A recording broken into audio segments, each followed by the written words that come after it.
Dopo 2 edizioni condizionate dall'emergenza Covid-19, Nuoro Jazz riprende a pieno regime il suo cammino.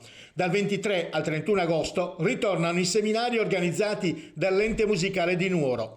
Insieme alle lezioni in programma nella Scuola Civica di Musica ritorna già dal 22 agosto anche il festival, che come sempre si snoderà in parallelo ai corsi con i suoi concerti allo Spazio Ilissio in via Broferio, al Museo Man in via Sebastiano Satta e nel giardino della Biblioteca Satta in piazza Sproni.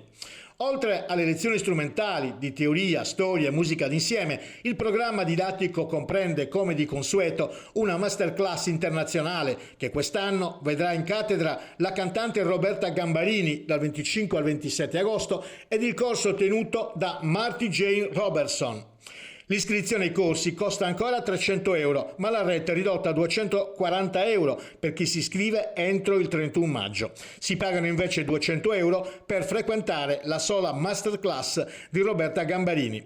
Immancabile, al termine dei corsi, l'assegnazione di varie borse di studio ai migliori allievi.